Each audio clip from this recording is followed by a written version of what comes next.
Привет, телезрители! Добрый день, ребята!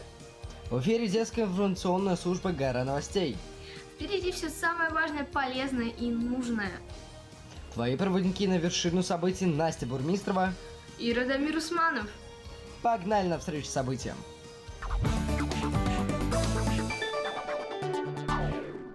Сегодня в выпуске: что такое Ночь музеев в онлайн-формате, где можно отдыхать без риска для здоровья, что ждут от выпускных экзаменов школьники, какие знания пригодятся, если ты решил в одиночку выбрасывать мусор, и чем вас готов угостить один из ведущих детской информслужбы. Все это и намного больше в «Горе новостей», так что смотри и не переключайся.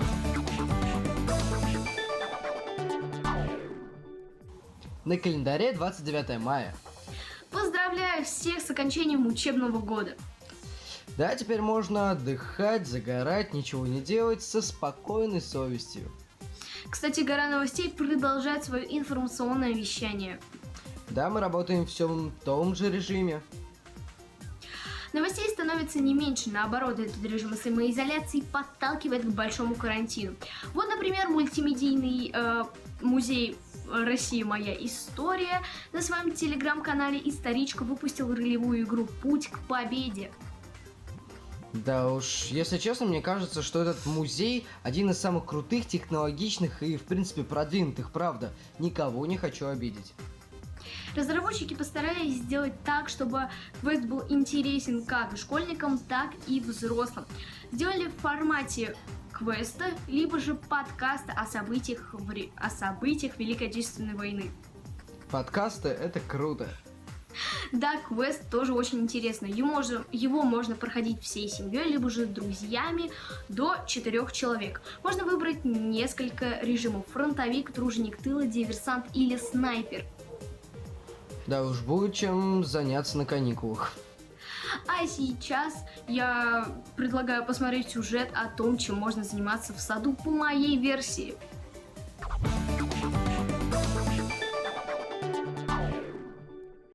Чтобы отдохнуть, достаточно просто съездить в сад или на дачу. Стать маленьким флористом или же садоводом точно так же очень легко. Ну а если вы вампир, я вам не советую ездить за город. Ну, ребята, кто не понял насчет вампиров, объясняю. Здесь очень солнечно, а вампиры не любят солнце. Кстати, с собой можно взять своего друга, ну, либо же кого-то больше похожего на человека. А вообще, на самом деле, это очень полезно, ведь солнечный свет как-никак витамин D, которого нам часто не хватает. Также вы можете сделать свою клумбочку, да или просто помочь родным в огороде. На самом деле, это тоже очень интересно. Мы вот тут грядочку вскопали и, собственно, коты наследили. Место преступления. Также в саду очень много живности. На самом деле очень интересно за ними наблюдать. Вот вам тоже занятие. За снегом мы увидели гнездо дикого голубя, и он даже там сидел. Но опустив голову чуть ниже, мы увидели скорлупки от яйца. Представляете, кто-то вылупился.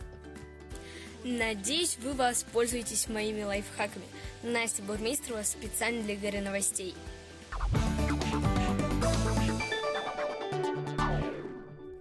Прикольно, есть время взглянуть свежим взглядом на вроде бы привычные вещи.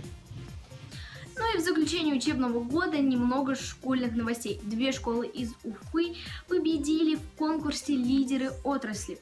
Это детская музыкальная школа номер 1 имени Наримана Сабитова и детская уфимская школа искусств. Да, поздравляем и учеников, и учителей. И есть за что. В конкурсе принимали участие 51 004 участника. Ого, какая конкуренция. Лидеры отрасли Российской Федерации – это всероссийский конкурс учебных организаций культуры, науки и спорта. В них принимают участие школы, детские сады, дополнительные организации профессионального образования и другие организации спорта, науки и культуры. А сейчас предлагаю посмотреть сюжет о том, как быть лидером по безопасному выносу мусора.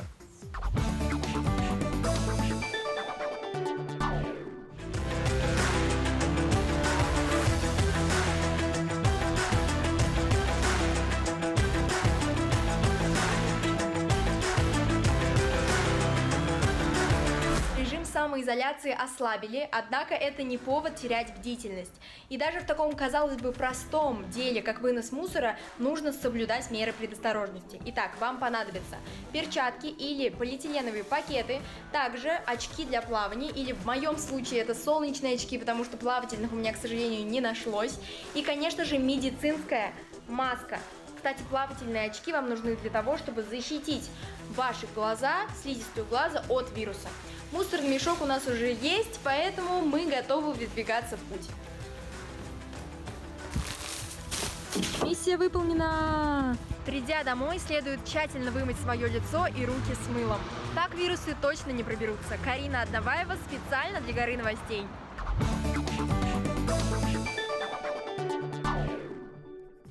Карина все правильно сделала.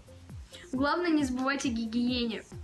А мы не забываем о гигиене вашего информационного поля. В Кировском районе Уфы, на улице Мубарякова, скоро построят место для прогулок и семейного отдыха. Это Сиреневая аллея. Выглядит уже очень красиво. Работники уже кладут брусчатку на пешеходную часть аллеи и делают тротуар. Уже установили светодиодные светильники. Ранее, к 9 мая, там была установлена большая конструкция в виде звезды. Она очень похожа на ту, которая стоит возле Парка Победы в Черниковке. Еще там уже посадили 75 елей и 15 сиреней. Я думаю, в скором времени это место станет притяжением народа. А пока что добро пожаловать на мое место притяжения в доме.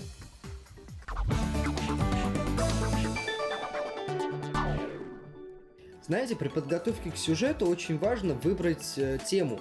В этот раз я посмотрел на свое плюшевое авокадо и подумал, почему бы не снять идею? Ведь ребята уже сделали подобное, и я решил снять о том, как приготовить диетический, очень вкусный вишневый десерт. Сначала мы берем курагу, грецкие орехи или миндаль в равных пропорциях. Если нет кураги, можно взять чернослив. Перемалываем это все в блендере, добавив 1 столовую ложку воды. После добавляем 1 чайную ложку кокосового масла. И все перемалываем. После мы выкладываем эту однородную массу в пиалки и утрамбовываем. Оставляем наш легкий корж и приступаем к начинке. Для нее нам понадобится агар-агар, ванилин, сахарозаменитель, стевия, замороженная вишня и сок от нее. Предварительно растопив вишню на медленном огне, мы сливаем сок и откладываем вишню. На 200 грамм вишни мы кладем 2 чайные ложки агар-агара, 1 чайную ложку ванилина и 1,5 ложки стевии, так как она в 2 раза слаще сахара. То есть, если вы не сможете купить стевию, вы кладете 3 чайные ложки сахара на 200 грамм вишни. Заливаем сок, кладем все ингредиенты, доводим это все до кипения, постоянно помешиваем. Затем, уже на среднем огне, кидаем вишню и продолжаем мешать еще 1 минуту. После даем немного остыть, затем берем наши формочки с коржами и заливаем начинку. 1, 2, 3. Даем остыть до комнатной температуры и ставим на 30 минут в холодильник. Ваш десерт готов. Вот и все, друзья. Надеюсь, вам понравился этот сюжет. Вы будете делать этот вкусный и очень легкий десерт дома, поскольку он еще и является диетическим. Радомир Усманов, специально для Горы новостей.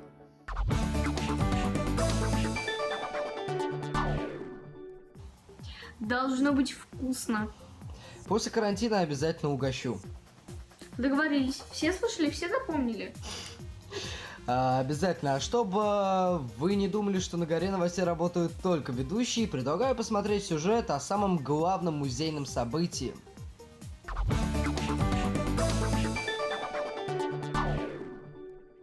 Главное событие музейной жизни – это всероссийская акция «Ночь музеев-2020». Впервые она проходит в онлайн-формате. И для того, чтобы обойти все музеи, мне потребуется компьютер и интернет. Как и полагается, акция начинается вечером. Все музеи на своих официальных страницах представляют самые интересные материалы по 3 темам. Первое и, на мой взгляд, самое важное – вечер памяти и славы. Несложно догадаться, что здесь все, что связано с 75-летием победы в Великой Отечественной войне. Первый эшелон дивизии ушел на фронт 11 апреля 1942 года. Значит, первым ушел полк, который командовал будущий герой Советского Союза генерал-майор Кусимов. Вторая тема – «Добро пожаловать в музей». Здесь материалы из основных коллекций музея. Например, в музее имени Нестерова выставлены картины, а в Национальном музее – башкирские этнические костюмы. Здесь мы видим такой вот интересный орнамент. Третья тема самая живая и яркая – музей интересов. В этом разделе каждый музей готовит какой-то уникальный мастер-класс.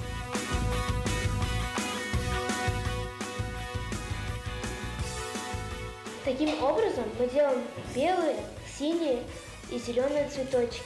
Ну а если вы пропустили всероссийскую акцию «Ночь музеев», то все материалы доступны в интернете по хэштегу «Ночь музеев РБ». Будьте в курсе всего. Миша Крылов специально для Горы новостей.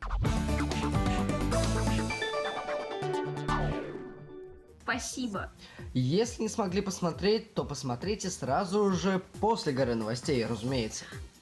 Все материалы доступны в сети.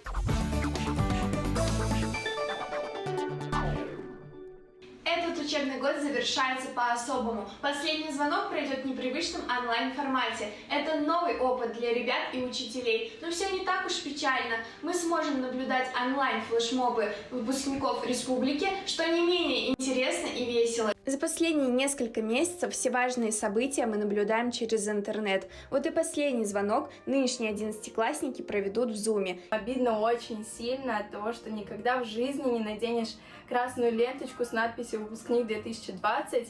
Девочки мечтают станцевать выпускной бал на главной площади города с 1 класса, что 11 лет твоей школьной жизни не завершатся так красиво, торжественно, линейкой у школы, что ты не сможешь погулять с друзьями по городу.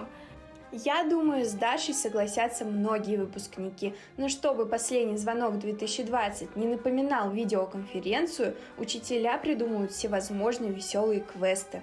Я Набокова высаживаю, лодку возвращаю и пытаюсь переправить, например, Пастернака.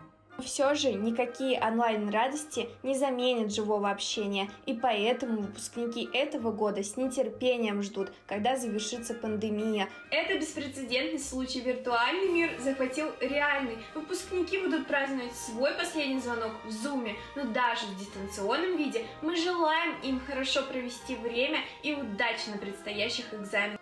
Юлия Дронь специально для Горы новостей. Ну а на этом все. С новостями и событиями дня тебя знакомили Настя Бурмистрова И Радомир Усманов. Включай нас каждый день и будь на вершине событий. Пока-пока! Пока-пока.